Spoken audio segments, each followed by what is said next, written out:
మొదటి స్థానంలో ఉన్నారని నేను భావిస్తున్నాను. అందువల్లనే ఈ కార్యక్రమానికి నేను కూడా రావటం జరిగింది. తెలంగాణ రాష్ట్రంలో కాంగ్రెస్ ప్రభుత్వం రేవంత్ రెడ్డి గారు సీఎంగా ఇవాళ బీసీ జనగణన కార్యక్రమాన్ని పూర్తి చేస్తున్నారు. మొత్తం ఏ కులాలు ఎంతమంది ఉన్నారో తెలుసుకుని ఆ జనాభాను బట్టి వారికి అభివృద్ధి సంక్షేమ కార్యక్రమాలను ప్రభుత్వం ఇవ్వాలంటే ఈ జనగణన కంపల్సరీ అని రాహుల్ గాంధీ గారు మాట్లాడారు. రాహుల్ గాంధీ గారి మాటల్లో చెప్పాలంటే ఒక వ్యక్తికి ఎక్కడైనా దెబ్బ తగిలి కాలు ఇరిగినా చెయ్యి ఇరిగినా ఎక్స్రే తీస్తేనే ఎక్కడ ఇరిగిందని తెలిసి దానికి మందేయడానికి అవకాశం ఉంటుందని చెప్పినట్టుగానే ఈ సమాజం అనేటటువంటి ఒక మనిషికి మరి దెబ్బ తగిలినటువంటి పరిస్థితుల్లో ఉన్న బ్యాక్వర్డ్ క్లాస్కి న్యాయం చేయాలంటే కులగణన చేయటం ద్వారానే ఎక్కడ ఎవరికి ఏ రకమైన రాజకీయ ఎడ్యుకేషన్లో పొలిటికల్ సిస్టమ్తో ఎకనమికల్గా సామాజికంగా ఉన్న పరిస్థితులన్నీ తెలుసుకోవడానికి అవకాశం ఉంటుంది. కాబట్టి ఈ జనగణన కార్యక్రమం చేయాలనే డిమాండ్ జరుగుతుంది.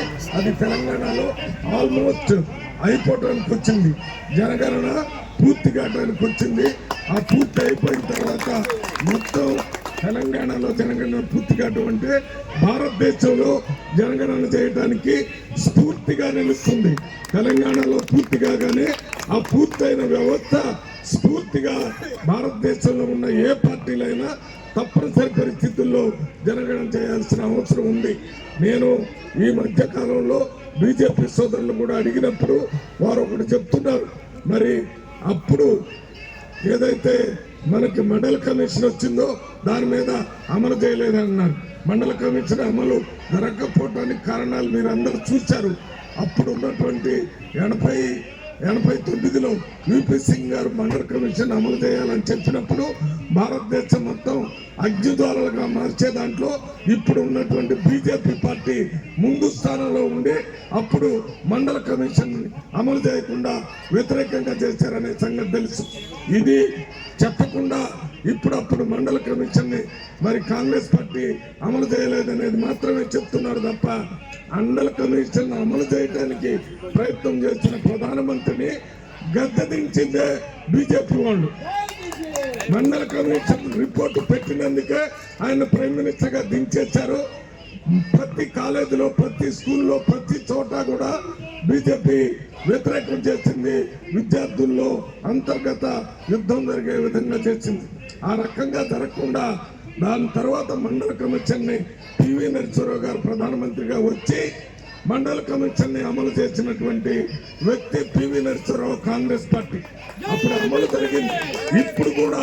ఇప్పుడు కూడా జనగణన చేయాలని మొత్తం భారతదేశంలో పాదయాత్ర భారత్ జోడో యాత్ర నుంచి అన్ని యాత్రలు చేర్చి భారత్ జోడో యాత్ర ద్వారా కూడా ప్రజల్లో చైతన్యాన్ని తీసుకుని వచ్చి బీసీల జనగణన జరగాల, జనగణన జరిగితేనే న్యాయం జరిగిద్దని మొత్తం భారతదేశంలో పరిపాలనా వ్యవస్థకి ముఖ్యంగా ముందు స్థానంలో ఉండి నడిపించేటటువంటి ఐఏఎస్ ఆఫీసర్స్ లో 2%, 3% కూడా ఎస్సీ ఎస్టీ బీసీల ఐఏఎస్ ఆఫీసర్స్ లేదు. ఇది కూడా అన్యాయం జరుగుతుందని చెప్పినటువంటి వ్యక్తి మన LOP leader of opposition parliament లో చెప్పాడు, బయట కూడా చెప్తున్నాడు. ఇది తప్పనిసరిగా భవిష్యత్తులో కాంగ్రెస్ పార్టీ ఈ కార్యక్రమాన్ని తీసుకొని బీసీలకి ఎస్సీలకి ఎస్టీలకి జనాభా ప్రకారం రిజర్వేషన్ ఇవ్వాలని మొన్న మాట్లాడేటప్పుడు కూడా రాహుల్ గాంధీ గారు సభలో చెప్పారు.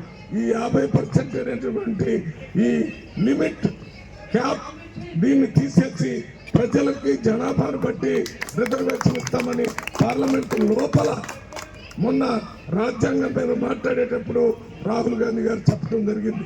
దీన్ని బట్టి మన కాంగ్రెస్ పార్టీ కానీ రాహుల్ గాంధీ గారి కానీ దీన్ని చేయడానికి ఎంత మంచిగా కమిట్మెంట్ లో ఉన్నారో మీకు అందరికీ అర్థమవుతుంది.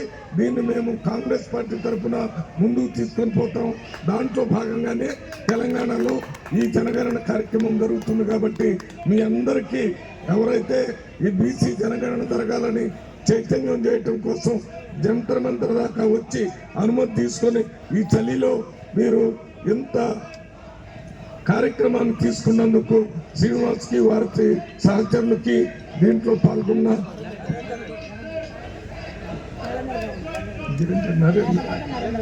నరేంద్ర గౌడ్కి ఈ కార్యక్రమంలో పాల్గొన్న ప్రతి నాయకుడికి ప్రతి మహిళకి ప్రత్యేకంగా నా హృదయపూర్వక ధన్యవాదాలు తెలియజేస్తూ నేను సెలవు తీసుకుంటున్నాను.